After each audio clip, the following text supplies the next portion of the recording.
What's up, YouTube? I'm back again with another video, man. Make sure you like, comment, subscribe. We're gonna get right into it. Now, this video is gonna be me showing y'all how to have $1,000 days, right? How to have $1,000 days just by leveraging your credit, right? I've had a couple of $1,000 days just by leveraging my own credit. Now, the first thing you want to do is you need to make sure your credit is on point.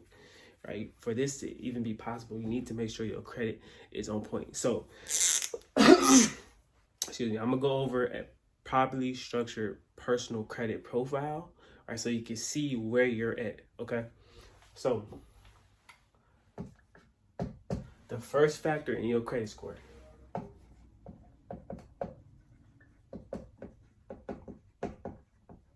is payment history, which is 35% of your score. Right, so you can't have no late payments, you can't have none of that stuff, right? So you need to make sure that your payment history is 100%.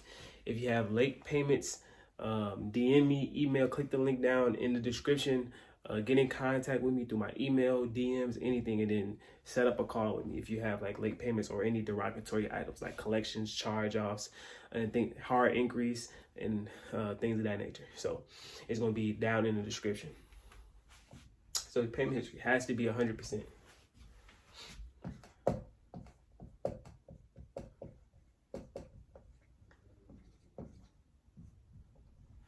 Now, number two is your utilization. Your utilization is on your credit cards. So let's say, for example, you have a $1,000 credit card. If you're using $1,000, that's 100% utilization because you're using the whole thing. So what you want to do is you want to have this utilization down to 10% at the time of the statement date of the card, because the statement date is when it reports to the credit reporting agencies. So you want to make sure that it's at 10% at the time of your statement date, okay? And utilization makes up 30% of your score. So if you have a maxed out credit card, right, or a maxed out utilization, most people I talk to, their utilization is 80, 90, 100%. Your score is going to be low, even if you have no negatives, right? So utilization is a big factor in your score. So you want to make sure that it's down to 10%. And by knowing your statement date, that's how you can kind of finesse it a little bit. All right. Number three.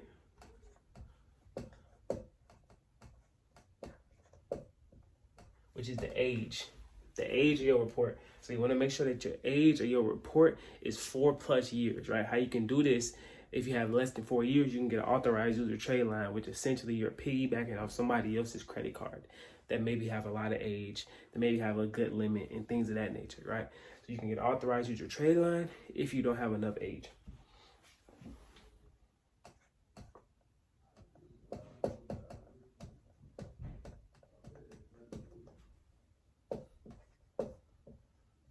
Number four, inquiries. So inquiries are basically when you acquire about credit. If you have too many inquiries, basically it look like you thirsty. You don't want to look like you too thirsty to obtain credit, okay? So you want to make sure that your inquiries less than 4. If you have more than 4, like I said, hit the link down below and we can get rid of those inquiries for you. But yeah, 10% of your score. So it doesn't hold that much weight. But if you have a lot of inquiries, you still gonna get denied, even though they don't hold that much weight.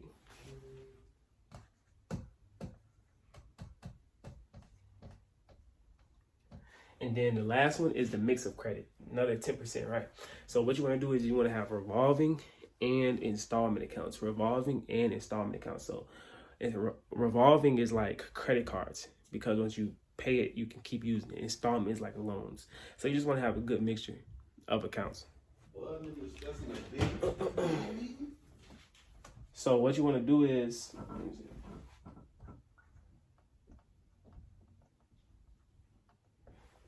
so what you want to do is that you want to have all this intact, right? So how you can easily check this on your profile is you need to have the Credit Karma app. If you have the Credit Karma app, it's not good to look at your score at Credit Karma, but what you can do is you can look at your profile. So your profile will have these factors for you listed out. So you can click on Equifax, you can click on TransUnion, scroll down a little bit, you'll see these factors and you'll see where you at, right? If you have anything in derogatory, if you don't have 100% payment history, if you have more than 4 hard inquiries, hit the link down below. We got you. So that's what you want.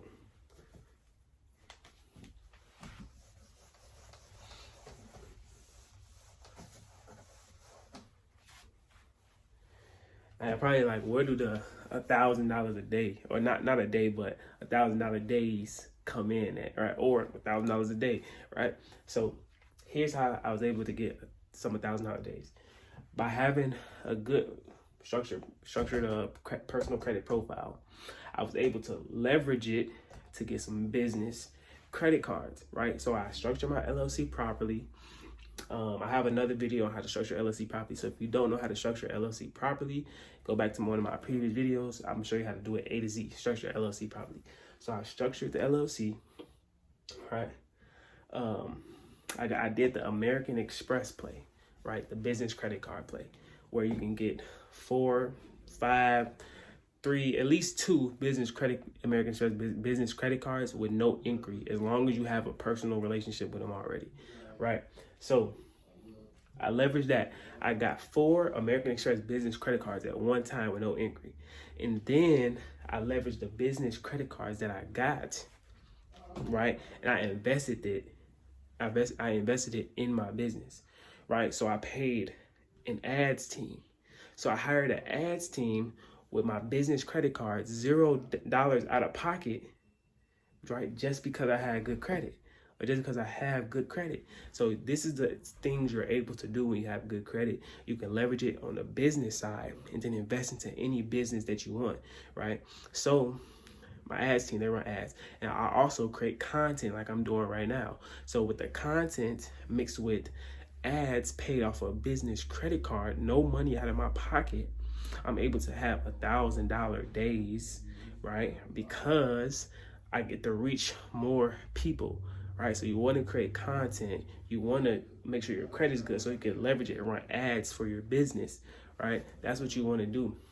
A lot of businesses, you're going to need ads so you can get in front of more people. So you got to pay to play, but it makes sense to use other people's money to invest into the business instead of using your money to invest into the business.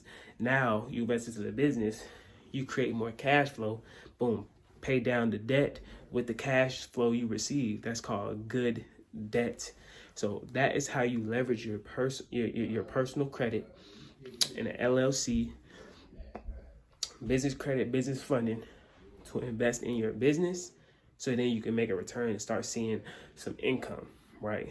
Because it's going to take money to make money, but I'd rather use somebody else's to make money, right? So that's how y'all going to do it. Make sure your personal credit profile is structured properly. Make sure your LLC is structured properly. Go get you some business credit cards and then invest into your business. That's the main steps right there. So if y'all found this video useful, make sure you like, comment, subscribe, and I'm going to see y'all in the next video.